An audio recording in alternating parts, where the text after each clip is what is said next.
Nu, trešā lieta. Mangals. Lai nebūtu jālaista uz cepamās gaļas virs ūdens. Šo dibenkastes jātaisa 13 cm no augšējās malas. Tātad taukiem ugunsliesmas te paši tiek nodzēsts. Un nekas nav jādzēš. Vēlāk nodemonstrēšu, kā tas būs. Nu tātad finišā.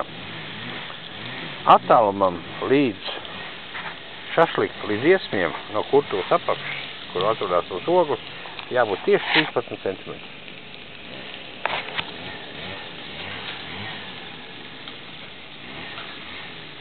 Jo līdz ar to skābekļa piekļuva ir maza